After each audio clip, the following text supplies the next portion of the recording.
Welcome back. Let us continue our topic. Now about sublimation we discussed. Is it clear? Now see how the pressure is affecting the change of states of matters are there. Take the example of the gas. Gas can be liquefied by applying pressure and lowering the temperature. ठीक है, gases को हम किस तरीके से pressure apply करके और उसका टेम्परेचर कम करके हम उसे कैसे लिक्विफाइड कर सकते हैं, this we are going to study in this topic. Do you have a very good example? We all have a very good example of that LPG gas. Cylinder होते हैं हमारे सबके घर में.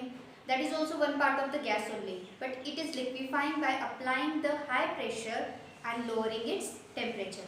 See, one activity is given here. Consider that this is a cylinder. Okay, this is a piston pushed in.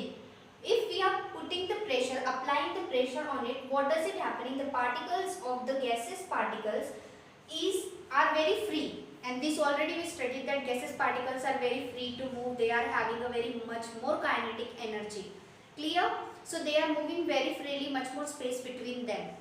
It can compress easily. This is the main property about the gases. Gases can compress easily. Why so? Because the kinetic energy is much more there and their particles are very free to move. Is it clear? So these particles are very free to move. We are just applying the pressure on it, and what does it happening? They are compressing. They start compressing, and after compressing and cooling, जैसे जैसे हम उसे compress करेंगे उसका जो temperature बढ़ा हुआ है वो धीरे धीरे कम होने लगेगा. And after compressing, what is happening? This gas particles are coming little bit closer. Means they are going to attract towards each other. They are getting kinetic energy. Okay, if their kinetic energy is going to be lower, so they are going down cool, and they are coming little bit closer due to the less kinetic energy. And when they come close, what does it happen? Again we are compressing and cooling. At the final stage, they come much more closer as per the first stage. As per the first stage, they are come much more closer, and at the final stage, what does it happen? The particles get so close that the gas is liquefied, and at this stage they come closer and they become liquefied. In your reference book, there is an example of the oxygen gas also. They had given one picture also given. Below that one statement is there. Oxygen gas is also liquefied by applying the high pressure and lowering its temperature. If you think about the ammonia gas also liquefying by applying the high pressure and lowering its temperature. Now, let us come one example, that is ice.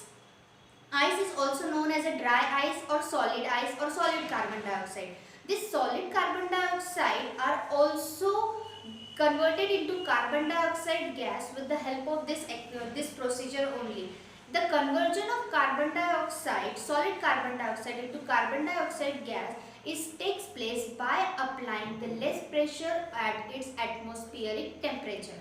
Is it clear? You know that the dry ice we are using for deep freezing of ice creams and all. If we are going to the ice cream parlors and or if we big hotels for storing food, for storing other things, even in the model places also, that dry ice they are using to keeping that dead bodies for a long time. Is it clear? So these dry ice is having a very low temperature, much more low temperature. So that's why the pressure is also low is there, but temperature is very high. Is it clear? Everybody understood about how the effect of change of pressure takes place? It is very simple that gases are compressible. So by applying the high pressure and lowering the temperature, we can compress the gas into the liquefied. Up to this we completed. In the next session we are going to study about the evaporation topic and about its factors. See you in next session.